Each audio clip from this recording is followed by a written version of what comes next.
thousands of protesters rallied at the Hong Kong International Airport in a bid to draw attention back to their set of demands ahead of a weekend of protests in the city. Pro-democracy activists kicked off 3 days of rallies at Hong Kong's airport, hoping to win international support from arriving passengers. Now, demonstrators in black T-shirts and face masks gathered at the airport's arrival hall, carrying pamphlets about their demands. The rallies were promoted on social media with mock boarding pass reading "Hong Kong to freedom" and warm pickup to guests to Hong Kong. This will be the second time protesters have brought their message to the international travel hub. The massive travel hub connects the city to more than 220 global destinations, serving at least 74.7 million passengers. Meanwhile, the government in Hong Kong is in no mood to relent. As far as political solution is concerned, I don't think we should just sort of make concessions in order to silence the violent protesters. We should do what is right for Hong Kong.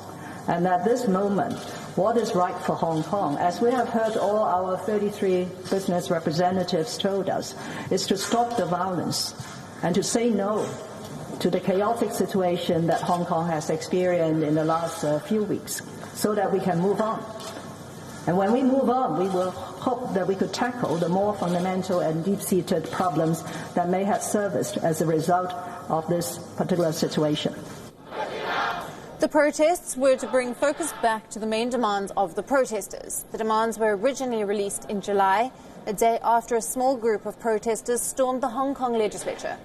The demands include a full withdrawal of a proposed bill that would allow Hong Kong people to be extradited to mainland China, a retraction of charges against anti-extradition protesters, a retraction of any characterization of the movement as a riot, an independent committee to investigate the Hong Kong police's use of force, and universal suffrage in elections for the city's chief executive officer and legislature by 2020. The gatherings at the airport have not been authorized, but the last demonstration at the airport took place peacefully without causing flight disruptions. The sit-in comes ahead of the 10th consecutive week of the Hong Kong protests. Hong Kong is now reeling from its worst political crisis since Britain handed the former colony back to China in 1997. WION correspondent Erin Hale got us this report from outside the airport in Hong Kong on the rising numbers of protests. Yeah, right now we have several hundred people to a few low thousands in the airport. It's very peaceful. None of them are noticeably wearing helmets or any of their riot gear. They're just sitting down and chanting. There's very little security presence. There are a few officers, but none of them are armed. So the expectation is that this protest will also be peaceful. It would be a very bad look for the Hong Kong government to tear gas international travelers. As for flights, they are continuing to operate as normal.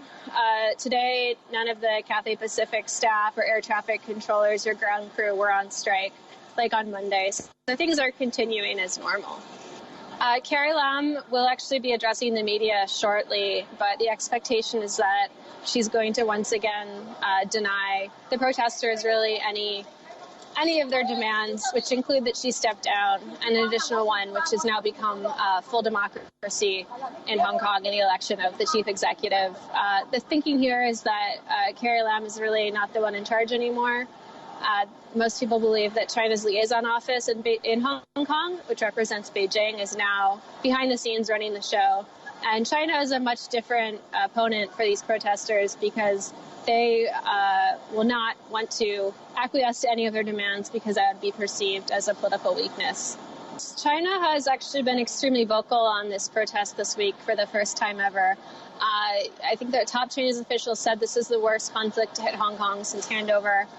They're blaming it on outside forces, and you do see references to things like the Color Revolution in the state media.